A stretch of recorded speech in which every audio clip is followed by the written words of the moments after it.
जिंदगी खुद की है तो उम्मीद भी खुद से कीजिए। नमस्कार साथियों, आप सभी का स्वागत है आपके अपने एजुकेशनल प्लेटफॉर्म पर। और आज हम पढ़ने वाले हैं शमशेर बहादुर सिंह को। तो चलिए देखते हैं शमशेर बहादुर सिंह के विषय में कथन कि किसने शमशेर बहादुर सिंह के विषय में क्या कहा है। तो चलिए सबसे पहले देखते हैं रामस्वरूप चतुर्वेदी को, और हम पढ़ रहे हैं दृष्टि की बुक से, जो कि बहुत ही इम्पोर्टेंट बुक है। तो चलिए शुरू करते हैं। शमशेर बहादुर सिंह भाषा में बोलचाल के गद्य का लहजा और लय में संगीत की चरम अमूर्तन, इन दो परस्पर प्रतिरोधी मन स्थितियों को उनकी कला साधती है। तो ये किसने कहा है शमशेर बहादुर सिंह के विषय में? तो रामस्वरूप चतुर्वेदी ने। फिर से देखते हैं। भाषा में बोलचाल के गद्य का लहजा और लय में संगीत की चरम अमूर्तन, इन दो परस्पर प्रतिरोधी मन स्थितियों को उनकी कला साधती है। और ये कहा है रामस्वरूप चतुर्वेदी ने। अगला देखते हैं। जीवन के कटुतम संघर्षों को लेकर उन्हें कविता में एकदम तरल बना सकना शमशेर के काव्य व्यक्तित्व की पहचान है। ये किसने कहा है? रामस्वरूप चतुर्वेदी ने। पहला कथन भी हम लोगों ने जो देखा था रामस्वरूप चतुर्वेदी का था, और ये जो दूसरा कथन जो हम लोगों ने देखा है ये भी रामस्वरूप चतुर्वेदी का है। अब अगला कथन देख लेते हैं, तीसरे नंबर का। चित्रकला, संगीत और कविता घुल मिलकर उनके यहाँ रचना संभव करते हैं। चित्रकला, संगीत और कविता घुल मिलकर उनके यहाँ रचना संभव करते हैं।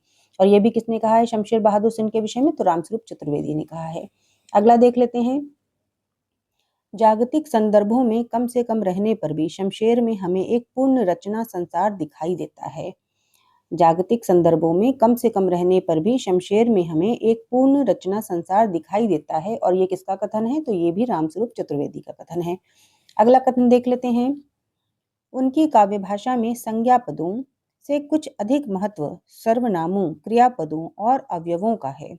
फिर से देखिए। उनकी काव्य भाषा में संज्ञा पदों से कुछ अधिक महत्व सर्वनामों, क्रियापदों और अवयवों का है। और ये किसने कहा है? तो रामस्वरूप चतुर्वेदी ने कहा है।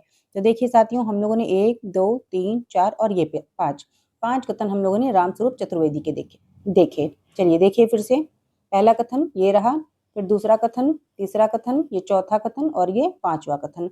अब इसके बाद देख लेते हैं हम लोग रामस्वरूप चतुर्वेदी के बाद किसने कहा है शमशेर बहादुर सिंह के विषय में। चलिए देखते हैं। तो शमशेर की आत्मा ने अपनी अभिव्यक्ति का एक प्रभावशाली भवन अपने हाथों तैयार किया है। उस भवन में जाने से डर लगता है, उसकी गंभीर प्रयत्न साध्य पवित्रता के कारण। फिर से देखिए। शमशेर की आत्मा ने अपनी अभिव्यक्ति का एक प्रभावशाली भवन अपने हाथों तैयार किया है। उस भवन में जाने से डर लगता है, उसकी गंभीर प्रयत्न साध्य पवित्रता के कारण। तो शमशेर बहादुर सिंह के विषय में ये कथन है गजानन माधव मुक्तिबोध का। अगला देख लेते हैं। शमशेर की मूल मनोवृत्ति एक इम्प्रेशनिस्टिक चित्रकार की है। ये किसने कहा है? तो ये भी मुक्तिबोध ने कहा है। फिर अगला कथन देख लेते हैं। प्रणय जीवन का प्रसंगबद्ध रसवादी कवि। ये किसने कहा है शमशेर बहादुर सिंह को? कि प्रणय जीवन का प्रसंगबद्ध रसवादी कवि। तो ये भी मुक्तिबोध ने कहा है। तो हम लोगों ने 3 कथन, ये देखिए 3 कथन हम लोगों ने मुक्तिबोध से देखे। अब अगला कथन देखते हैं शमशेर बहादुर सिंह के विषय में। ये शमशेर कवियों के कवि हैं। ये किसने कहा? अज्ञे ने कहा। शमशेर कवियों के कवि हैं। शमशेर मूड्स के कवि हैं, किसी विजन के नहीं। ये किसने कहा? तो मलयज ने। शमशेर मूड्स के कवि हैं, किसी विजन के नहीं। तो ये मलयज ने कहा। अगला कथन देखते हैं। शमशेर की शमशेरियत। ये किसने कहा? विष्णु खरे ने।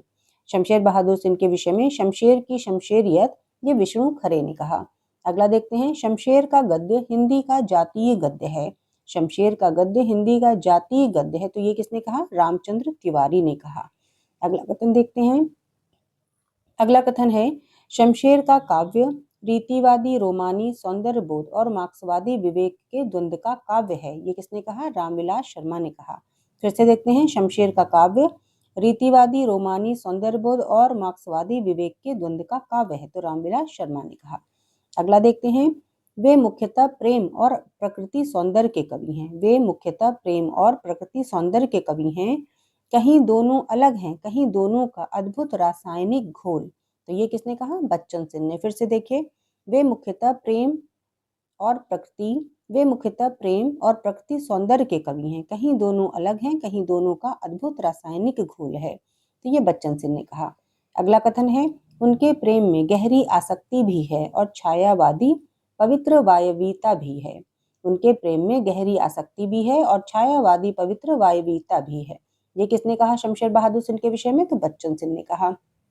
अब एक कथन हम लोग और देख लेते हैं शमशेर बहादुर सिंह के विषय में, और ये पढ़ रहे हैं हम दृष्टि की बुक से। चलिए देखते हैं आज का अंतिम कथन शमशेर बहादुर सिंह के विषय में कि शमशेर की कविताओं का आप किसी अन्य अभिप्राय के लिए इस्तेमाल नहीं कर सकते। वह आत्यंतिक अर्थ में परम नैतिक कविता है, प्रार्थना की तरह। फिर से देखिए, शमशेर की कविताओं का आप किसी अन्य अभिप्राय के लिए इस्तेमाल नहीं कर सकते। वह आत्यंतिक अर्थ में परम नैतिक कविता है, प्रार्थना की तरह। तो ये कथन है अशोक वाजपेयी का। तो साथियों, हम लोगों ने आज देखा शमशेर बहादुर सिंह को। एक बार फिर से देखिएगा। देखिए, शमशेर बहादुर सिंह को हम लोगों ने देखा।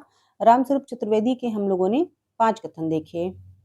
ठीक है, उसके बाद हम लोगों ने मुक्ति बोध से 2 कथन देखे।